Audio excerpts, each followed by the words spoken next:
is not enough. There must be satsang also along with the Sant Mahatma. लेकिन सत्संग को ध्यान से सुनना भी बहुत जरूरी है. But it is also very important to listen to the satsang very carefully. और सुनने के बाद जीवन में उतारना भी है.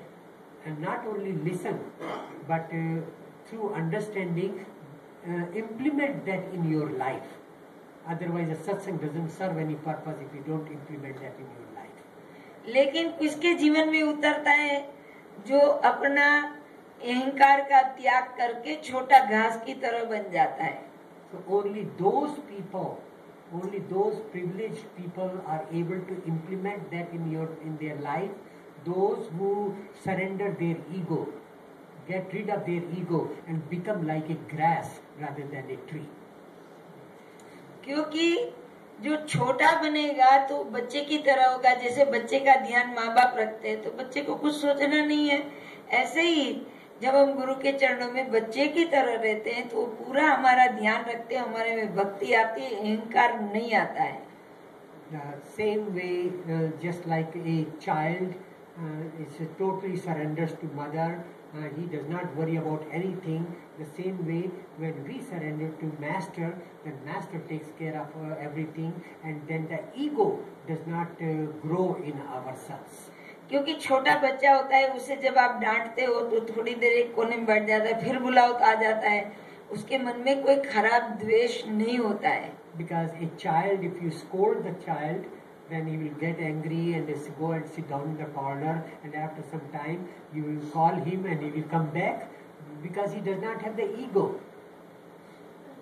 ऐसे ही जब हमारे अंदर ईगो बड़ा, जब बड़े होते हो तो आपको ईगो हो जाता है. जब माँ बाप कुछ कहते हैं तो आप कहते हैं तेरा घर छोड़ देंगे हम. When you grow up and then your ego grows with you, and when the parents say anything, then you say, if you say like that, I'll walk out for the house. क्योंकि ego मनुष्य को भगवान से दूर करता है. Because ego takes a man away from God.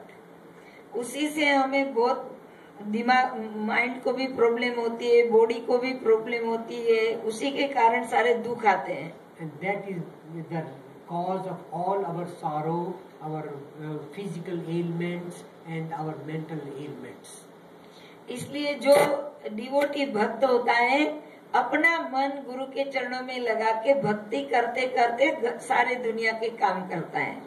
Therefore, a devotee, while serving the master and surrendering the ego, he serves the world while serving the master. क्योंकि आपने हनुमान जी का नाम सुना होगा. हनुमान जी जो थे वो लोग हनुमान चालीसा गाते, श्री गुरु चरण सरोज रज निज मन मुकुर सुधार. तो तुलसीदास जी कहते हैं कि गुरु के जो चरण होते हैं वो कमल है. कमल मीन्स फूल पर जैसे बीज रहती है, जहाँ जिसमें रस होता है वहीं पर बीज होती है, बिना रस के फूल में नहीं होती है. ऐसे गुरु के चरणों में जो रस जिसको मिल जाता है, तो जो हमारा मन मक्खी की तरफ भटकता रहता है, तो वो मन को स्थिर कर देते हैं, भटकने नहीं देते हैं. You might have heard of Lord Hanuman, a devotee of Ram, and there is a prayer about him. In the very beginning of that prayer comes the line that I surrender to my Guru's feet, lotus feet of my Guru. The thinking is that like a bee or bee will go to a flower to take the extract, and then she does not move. The bee won't move around. The same way, if we address the Guru's feet in the form of lotus and make ourselves a fly, then our mind will be stable there. क्योंकि सब सारी बीमारी दुनिया में ज्यादा मन से ही होती है. Because all the diseases in our human body, they start, their origin is our mind. इसलिए संतों ने कहा मन को प्योर बनाना चाहिए. And therefore the saints say that purify your mind. जब मन पवित्र हो जाता है तो बुद्धि भी पवित्र होती है, शरीर भी पवित्र होता है। When your mind is pure, then your intellect is pure, and then your body is also good health. तो मन को पवित्र करने के लिए आप दुनिया में देखो, लोग सोचते हैं टीवी देखो तो मन को रिलैक्स होगा, कोई सोचते हैं कि किसी से गप्पा लगाओ तो मन रिलैक्स होगा। तो मन के रिलैक्स के लिए दुनिया बहुत प्रयत्न करती है, लेकिन मैंने तो अभी तक किसी का मन रिलैक्स देखा नहीं, ना आपने देखा। For relaxing or for comfort for the mind, people do all kinds of things, be it watching TV or something else, but so far nobody has been able to accomplish the peace of mind through any of these things. क्योंकि अभी मैं थोड़े दिन किसी के घर में थी, तो जब भी मैं उसके घर जाती थी तो जो लेडी थी प्रेमी है, वो हमेशा कंप्लेन करती थी कि मैं बहुत थक जाती हूँ, क्योंकि सुबह 7 बजे उठती है, फिर 9:30 बजे स्टोर पर जाती है, रात को 11 बजे आती है, कभी 10:30 बजे आती है। तो मेरे को हमेशा कंप्लेन करती है, भाई जी मैं बहुत थक जाती हूँ।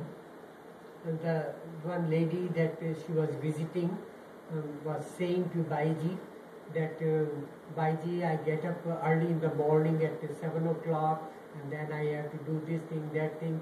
By the time I go to the store and attend the store and come back in the night, it is 10:30, 11 o'clock, and I get very tired. तो ऑलवेज वो कंप्लेन करती थी मेरे को। So she was always complaining about this thing. तो मैं जब उसके घर गई तो मैंने देखा कि वो क्यों थक जाती है। So when Baiji went to her place, she saw as to why she gets tired. तो वो क्या करती थी, रात को जब काम से आती थी तो आकर के टीवी देखने 2 घंटा बैठती थी। Because when she would return from the shop at 10:30, 11 o'clock, for 2 hours in the night, she will be watching TV. और टीवी देखने के बाद सोती थी। And then she will sleep after watching TV for 2 hours. तो मैंने उसको कहा कि तू ऐसे जीवन बनाएगी तो जरूर तू बीमार हो जाएगी। So she told her that look, if this is the way you live, then you will get sick very soon. क्यों? क्योंकि जब आप दिन में काम करते हो तो दिन भर में मन में बहुत मेल आता है, माया का मेल आता है, लग जाता है, और माया का मेल लगता है, फिर घर जाके टीवी देखो तो और मेल लगेगा। तो मन को क्लीन करना है, तो क्लीन टीवी देख के नहीं होता है, मन की सफाई होती है प्रभु के नाम से, और भगवान के नाम से सफाई करने के बाद सोना चाहिए, तब सुबह उठोगे तो फ्रेश हो जाओगे। Because when you are working the whole day, you are in the world of Maya. The Maya is like the dirt on our soul. The same way when you come home and watch TV, that is putting some more dirt on yourself. So your purpose is to clean your mind, but you are polluting it again and again. So the right way to do a clean mind is to pray to God before you go to bed, so that the mind will be clean. रात को सोते समय भी भगवान को याद करके अच्छी अच्छी बुक्स पढ़नी चाहिए भगवान के बारे, और सुबह में उठ के भी उनकी प्रेयर करके सारे काम करना चाहिए।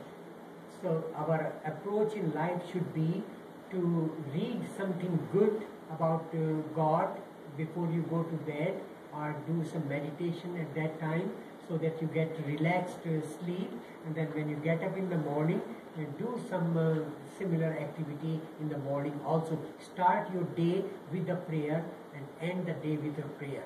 That way you will have peace in your mind. तभी मन, क्योंकि मन के अंदर क्लीनिंग करनी बहुत जरूरी है। Because it is absolutely essential to clean our mind. और वो प्रभु के नाम से ही क्लीन होता है, सफाई। And the mind can only be clean with God's name, with God's grace, with God's service. और उस नाम की हमें समझ में नहीं आती है, कैसे मन को नाम भगवान में लगाए, तो कनेक्ट करने का काम सदगुरु का होता है। So how to invoke that, how to connect your mind to God, that is the task of the master.